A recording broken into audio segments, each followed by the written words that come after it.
नोरमा group, जो सोचता है वो करता है। आपके अपने सपनों का आशियाना। नीतीश कुमार के दूत जब लालू प्रसाद से मिलने गए थे तो बहुत चर्चाएं हुई थी। कहा यह जा रहा था कि आखिर नीतीश कुमार के मन में चल क्या रहा है। हालांकि गुलाम गौस जब लालू प्रसाद से मिल करके आए तो आश्चर्य तो हमें भी हुआ था, क्योंकि ईद के समय में मुसलमानों के यहाँ, मुस्लिम परिवार के यहाँ लोग ईद मिलन में जाते हैं, लेकिन उल्टा ही गुलाम गौस लालू प्रसाद से मिलने चले गए। खैर, ये उनकी निजी बात थी और उन्होंने बताया भी था कि वो जेपी आंदोलन के सेनानी हैं, जेपी आंदोलन के समय साथ में रहे हैं, इसलिए दोस्ती दुश्मनी सब अपनी जगह पर, लेकिन ईद में और होली में मिलन तो होते ही रहता है। खैर, इन सारी बातों के साथ साथ बिहार की राजनीति में कई ऐसे ट्विस्ट नज़र आ रहे हैं, जिसमें अभी अभी जो हमारे पास खबर आ रही है वो खबर काफ़ी कहा जाए तो बिहार की राजनीति के लिए अहम खबर बन गई है। अभी अभी आपने देखा होगा कि बजट सत्र समाप्त हुआ है और बजट सत्र समाप्त होते ही बिहार विधानसभा की ओर से विधानसभा की समितियों के सभापतियों का नाम घोषित किया गया है।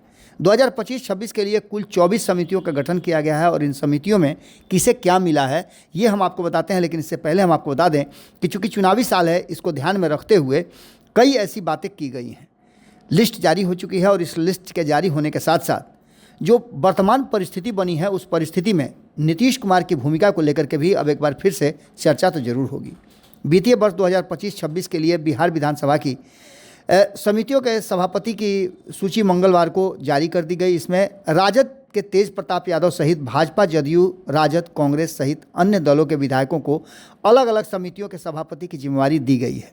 कुल 24 समितियों के सभापतियों के नाम की घोषणा की गई है, जिसमें पार्टीवार सर्वाधिक 8 समितियों के सभापति भाजपा से हैं, चूँकि संख्या भी उनकी ज़्यादा है। दूसरे नंबर पर राजद है, जिन्हें 6 समितियों के सभापति का जिम्मा मिला है। वहीं जदयू के पास 5 समिति है, तो कांग्रेस के पास 2 समिति और सीपीआई के पास और सीपीएम के पास एक एक समिति मिली है। अगर देखा जाए तो नियम समिति, सामान्य प्रायोजन समिति एवं विशेषाधिकार समिति के अध्यक्ष नंदकिशोर यादव को बनाया गया है।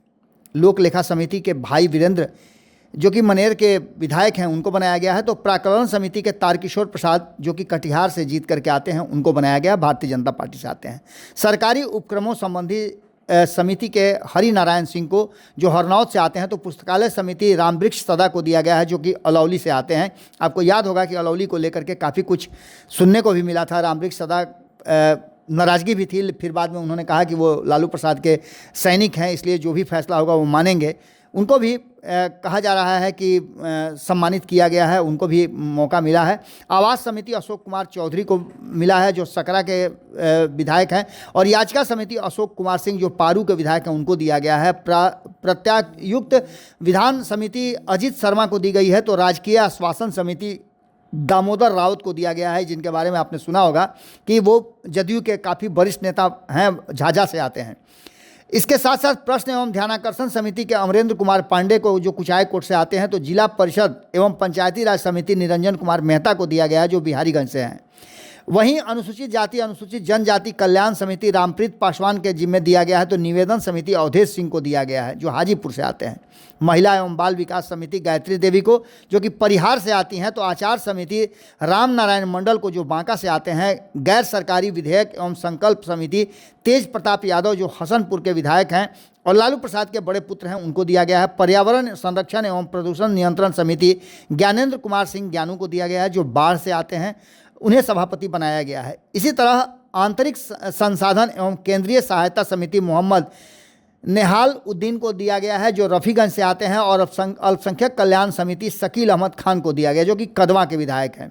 कृषि उद्योग विभाग समिति अजय कुमार को दी गई है, जो विभूतिपुर से आते हैं। तो पर्यटन उद्योग संबंधी समिति सत्यदेव राम को, दरौली से विधायक चुन करके आते हैं, उनको दिया गया है। शून्यकाल समिति भरत भूषण मंडल को दिया गया है, जो लौकहा के विधायक हैं। तो वहीं बिहार विरासत विकास समिति केदारनाथ सिंह को दिया गया है, जो बनियापुर के विधायक हैं। और कारा सुधार समिति पवन कुमार जायसवाल को दिया गया है, जो कि ढाका के विधायक हैं, उन्हें सभापति बनाया गया है।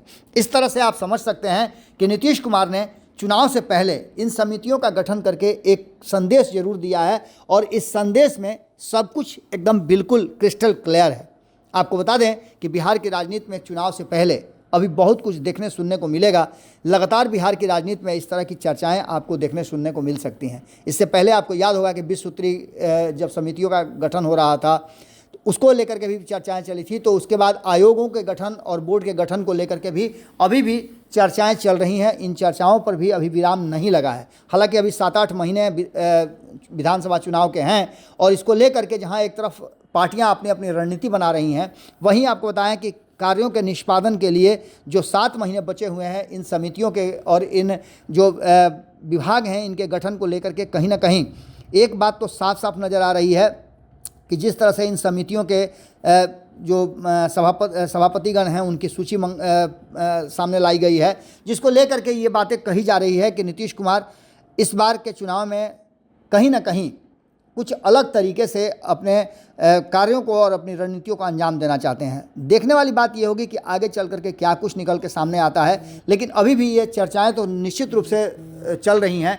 भीतरखाने में इस बात को लेकर के अभी भी संशय के बाजार में चर्चाएं रोज़ हो रही हैं, रोज़ कयास लगाए जा रहे हैं कि नीतीश कुमार आखिर फैसला क्या करेंगे। हालांकि नीतीश कुमार ने सब कुछ ठीक होने की बात कही है, लेकिन इन सब के बावजूद अचानक से नीतीश कुमार का अपने कार्यालय पहुंच जाना, वहां फोटो सेशन होना, इसके साथ साथ नीतीश कुमार का एक बार फिर से वक्फ बोर्ड बिल को लेकर के जो इतनी सारी बातें चल रही थी उसमें संशोधन पेश कर देना, ये सब बातें कहीं ना कहीं इशारा जरूर कर रही हैं कि नीतीश कुमार प्लान बी पर भी काम शुरू कर चुके हैं। अब देखने वाली बात यह होगी कि भारतीय जनता पार्टी के साथ नीतीश कुमार के किस तरह से रिश्ते रहते हैं। हालांकि ये भी बात तय मान के चलिए कि विधानसभा चुनाव तक नीतीश कुमार अभी किसी भी तरह का कोई भी या भारतीय जनता पार्टी भी नहीं चाहती है कि नीतीश कुमार के साथ किसी भी तरह का रिश्ता गड़बड़ाए। लेकिन दूसरी तरफ आपको बता दें कि तेजस्वी यादव को भी ये बात पता है कि अगर इस बार चूक गए चौहान तो फिर सत्ता हाथ से निकल जाएगी। ऐसी स्थिति में तेजस्वी यादव भी अंत तक अपने प्रयास जारी रखेंगे। नीतीश कुमार और तेजस्वी यादव के बीच में कुछ ऐसे जरूर मोड़ आ रहे हैं जिन मोड़ पर दोनों की मुलाकात हो सकती है। खास करके नीतीश कुमार की शर्तों पे यदि भारतीय जनता पार्टी थोड़ा सा भी आनाकानी करती है तो आपको पता है कि क्या कुछ हो जाएगा। खैर, इन सारी बातों को लेकर के अभी तो वर्तमान में जो आंकड़े हैं वो हमने आपको दे दिए कि किस तरह से समितियों का के सभापतियों का चयन हुआ है और इसके बाद आगे आप देखिए और लोगों को भी जगह दिया जाएगा, इसमें सदस्य भी आएंगे। खैर, इन सारी बातों पर हमारी नज़र बनी हुई है। आपकी नज़र भारत लाइव पे होनी चाहिए। बहुत बहुत धन्यवाद। आपके सपनों को हमने सजाया है, ई होम्स पैनोरमा को हमने बनाया है। ई होम्स मेरा एक सपना था जिस पे मैं पिछले 4 साल से काम कर रहा था। हमने जो बनाया है वो सबने है माना। ई होम्स पैनोरमा में हो आपका भी आशियाना।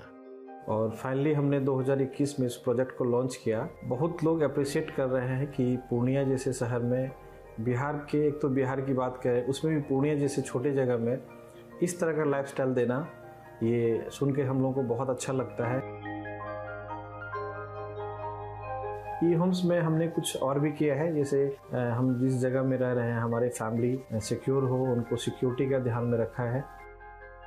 आपकी सुविधा और सुरक्षा आपके लिए खास है, ये आपका विश्वास है। इसमें आर्टिफिशियल इंटेलिजेंस का 7 लेयर सिक्योरिटी का हमने इस्तेमाल किया है। लस ग्रीन कैंपस को बनाया है। यदि हमारा बाउंड्री वाल है तो वो वर्टिकल गार्डन है। ये जितनी भी फैसिलिटी होता है एक इंटरनेशनल टाउनशिप में ई होम्स है, ये हम लोग विश्वास नहीं कर पा रहे हैं। जो भी हमारे मित्र दोस्त या जो भी हमारे बाहर के बाहर आते हैं तो हम लोगों को बहुत अच्छा सुनने को मिलता है और बहुत अच्छा क्रेडिट मिल रहा है। वो सारा हमने सिर्फ एक बिल्डिंग नहीं बनाया, हमें एक बहुत अच्छा लाइफस्टाइल दिया ई होम्स में, और मेरा एक सपना था जिसको मैं आज फुलफिल होते हुए देख पा रहा हूँ। ये आपका आवास है। ई होम्स पैनोरमा में अब आपका निवास है। E Homes Panorama, luxurious lifestyle redefined. Panorama Group, जो सोचता है वो करता है। अगर ये वीडियो पसंद आई और वह बिहार के राजनीति और बिहारियत से सरोकार रखेनी तो सब्सक्राइब बटन दबा के चैनल के सब्सक्राइब कर ली। ओजे एगो घंटी बा, ओकरा बटन दबा देला से कुल सटीक और मारक खबर रुआ मुफ्त में मिल जाई।